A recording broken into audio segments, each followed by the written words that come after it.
Day 20. Genesis chapter 41, verse 17 to chapter 42, verse 17. Then Pharaoh said to Joseph, "In my dream, I was standing on the bank of the Nile, when out of the river there came up 7 cows, fat and sleek, and they grazed among the reeds.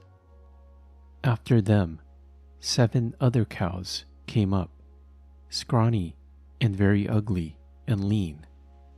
I had never seen such ugly cows in all the land of Egypt. The lean, ugly cows ate up the 7 fat cows that came up first. But even after they ate them, no one could tell that they had done so. They looked just as ugly as before. Then I woke up. In my dream, I saw 7 heads of grain, full and good, growing on a single stalk. After them, 7 other heads sprouted, withered and thin, and scorched by the east wind. The thin heads of grain swallowed up the 7 good heads. I told this to the magicians, but none of them could explain it to me." Then Joseph said to Pharaoh, "The dreams of Pharaoh are one and the same. God has revealed to Pharaoh what he is about to do. The 7 good cows are 7 years, and the 7 good heads of grain are 7 years. It is one and the same dream. The 7 lean, ugly cows that came up afterward are 7 years, and so are the 7 worthless heads of grain scorched by the east wind. They are 7 years of famine. It is just as I said to Pharaoh. God has shown Pharaoh what he is about to do. 7 years of great abundance are coming throughout the land of Egypt, but 7 years of famine will follow them. Then all the abundance in Egypt will be forgotten, and the famine will ravage the land. The abundance in the land will not be remembered, because the famine that follows, it will be so severe." The reason the dream was given to Pharaoh in 2 forms is that the matter has been firmly decided by God, and God will do it soon. And now let Pharaoh look for a discerning and wise man and put him in charge of the land of Egypt. Let Pharaoh appoint commissioners over the land to take 1/5 of the harvest of Egypt during the 7 years of abundance. They should collect all the food of these good years that are coming and store up the grain under the authority of Pharaoh to be kept in the cities for food. This food should be held in reserve for the country, to be used during the 7 years of famine that will come upon Egypt, so that the country may not be ruined by the famine. The plan seemed good to Pharaoh and to all his officials. So Pharaoh asked them, "Can we find anyone like this man, one in whom is the Spirit of God?" Then Pharaoh said to Joseph, "Since God has made all this known to you, there is no one so discerning and wise as you. You shall be in charge of my palace, and all my people are submit to your orders. Only with respect to the throne will I be greater than you." So Pharaoh said to Joseph, "I hereby put you in charge of the whole land of Egypt." Then Pharaoh took a signet ring from his finger and put it on Joseph's finger. He dressed him in robes of fine linen and put a gold chain around his neck. He had him ride in the chariot as his second in command, and people shouted before him, "Make way!" Thus he put him in charge of the whole land of Egypt. Then Pharaoh said to Joseph, "I am Pharaoh, but without your word, no one will lift hand or foot in all Egypt." Pharaoh gave Joseph the name Zaphenath-Paneah, and gave him Asenath, daughter of Potiphera, priest of On, to be his wife. And Joseph went throughout the land of Egypt. Joseph was 30 years old when he entered the service of Pharaoh, king of Egypt.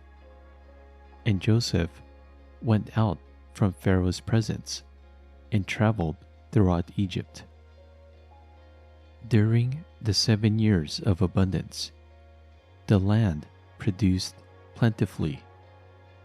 Joseph collected all the food produced in those 7 years of abundance in Egypt and stored it in the cities. In each city, he put the food grown in the fields surrounding it. Joseph stored up huge quantities of grain, like the sand of the sea. It was so much that he stopped keeping records because it was beyond measure. Before the years of famine came, 2 sons were born to Joseph by Asenath, daughter of Potiphera, priest of On. Joseph named his firstborn Manasseh and said, "It is because God has made me forget all my trouble and all my father's household." The second son he named Ephraim and said, "It is because God has made me fruitful in the land of my suffering." The 7 years of abundance in Egypt came to an end, and the 7 years of famine began, just as Joseph had said. There was famine in all the other lands, but in the whole land of Egypt there was food. When all Egypt began to feel the famine, the people cried to Pharaoh for food. Then Pharaoh told all the Egyptians, "Go to Joseph and do what he tells you." When the famine had spread over the whole country, Joseph opened all the storehouses and sold grain to the Egyptians, for the famine was so severe throughout Egypt. And all the world came to Egypt to buy grain from Joseph, because the famine was severe everywhere. When Jacob learned that there was grain in Egypt, he said to his sons, "Why do you just keep looking at each other?" He continued, "I have heard that there is grain in Egypt. Go down there and buy some for us, so that we may live and not die." Then 10 of Joseph's brothers went down to buy grain from Egypt. But Jacob did not send Benjamin, Joseph's brother, with the others, because he was afraid that harm might come to him. So Israel's sons were among those who went to buy grain, for there was famine in the land of Canaan also. Now Joseph was the governor of the land, the person who sold grain to all its people. So when Joseph's brothers arrived, they bowed down to him with their faces to the ground. As soon as Joseph saw his brothers, he recognized them, but he pretended to be a stranger and spoke harshly to them. "Where do you come from?" he asked. "From the land of Canaan," they replied, "to buy food." Although Joseph recognized his brothers, they did not recognize him. Then he remembered his dreams about them and said to them, "You are spies. You have come to see where our land is unprotected." "No, my lord," they answered. "Your servants have come to buy food. We are all the sons of one man. Your servants are honest men, not spies." "No," he said to them, "you have come to see where our land is unprotected." But they replied, "Your servants were 12 brothers, the sons of one man, who lives in the land of Canaan. The youngest is now with our father, and one is no more." Joseph said to them, "It is just as I told you. You are spies, and this is how you will be tested. As surely as Pharaoh lives, you will not leave this place unless your youngest brother comes here. Send one of your number to get your brother. The rest of you will be kept in prison, so that your words may be tested to see if you are telling the truth. If you are not, then as surely as Pharaoh lives, you are spies." And he put them all in custody for 3 days. Matthew chapter 13, verse 24 to 46. Jesus told them another parable. "The kingdom of heaven is like a man who sowed good seed in his field. But while everyone was sleeping, his enemy came and sowed weeds among the wheat and went away. When the wheat sprouted and formed heads, then the weeds also appeared. The owner's servants came to him and said, 'Sir, didn't you sow good seed in your field? Where then did the weeds come from?' 'An enemy did this,' he replied. The servants asked him, 'Do you want us to go and pull them up?' 'No,' he answered, 'because while you are pulling the weeds, you may uproot the wheat with them. Let both grow together until the harvest. At that time, I will tell the harvesters, first collect the weeds and tie them in bundles to be burned. Then gather the wheat and bring it into my barn.' He told them another parable. The kingdom of heaven is like a mustard seed, which a man took and planted in his field. Though it is the smallest of all seeds, yet when it grows, it is the largest of garden plants and becomes a tree, so that the birds come and perch in its branches." He told them still another parable. The kingdom of heaven is like yeast that a woman took and mixed into it about 60 pounds of flour until it worked all through the dough. Jesus spoke all these things to the crowd in parables. He did not say anything to them without using a parable. So was fulfilled what was spoken through the prophet. "I will open my mouth in parables. I will utter things hidden since the creation of the world." Then he left the crowd and went into the house. His disciples came to him and said, "Explain to us the parable of the weeds in the field." He answered, "The one who sowed the good seed is the Son of Man. The field is the world, and the good seed stands for the people of the kingdom. The weeds are the people of the evil one, and the enemy who sows them is the devil. The harvest is the end of the age, and the harvesters are angels. As the weeds are pulled up and burned in the fire, so it will be at the end of the age. The Son of Man will send out his angels, and they will weed out of his kingdom everything that causes sin and all who do evil. They will throw them into the blazing furnace, where there will be weeping and gnashing of teeth. Then the righteous will shine like the sun in the kingdom of their Father. Whoever has ears, let them hear.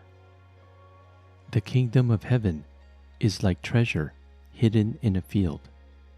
When a man found it, he hid it again, and then in his joy went and sold all he had and bought that field. Again, the kingdom of heaven is like a merchant looking for fine pearls, and when he found one of great value, he went away and sold everything he had and bought it. Psalm chapter 18, verse 1 to 15. I love you, Lord, my strength. The Lord is my rock, my fortress, and my deliverer. My God is my rock, in whom I take refuge, my shield and the horn of my salvation, my stronghold. I called to the Lord, who is worthy of praise, and I have been saved from my enemies. The cords of death entangled me. The torrents of destruction overwhelmed me. The cords of the grave coiled around me. The snares of death confronted me. In my distress, I called to the Lord. I cried to my God for help. From his temple he heard my voice. My cry came before him, into his ears. The earth trembled and quaked, and the foundations of the mountains shook. They trembled because he was angry. Smoke rose from his nostrils. Consuming fire came from his mouth. Burning coals blazed out of it. He parted the heavens and came down. Dark clouds were under his feet. He mounted the cherubim and flew. He soared on the wings of the wind. He made darkness his covering, his canopy around him, the dark rain clouds of the sky. Out of the brightness of his presence, clouds advanced, with hailstones and bolts of lightning. The Lord thundered from heaven. The voice of the Most High resounded. He shot his arrows and scattered the enemy. With great bolts of lightning, he routed them. The valleys of the sea were exposed, and the foundations of the earth laid bare at your rebuke, Lord, at the blast of breath from your nostrils. Proverbs chapter 4, verse 1 to 6. Listen, my sons, to a father's instruction. Pay attention and gain understanding. I give you sound learning, so do not forsake my teaching. For I too was a son to my father, still tender and cherished by my mother. Then he taught me, and he said to me, Take hold of my words with all your heart. Keep my commands, and you will live. Get wisdom, get understanding.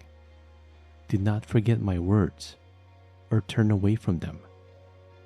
Do not forsake wisdom, and she will protect you. Love her, and she will watch over you.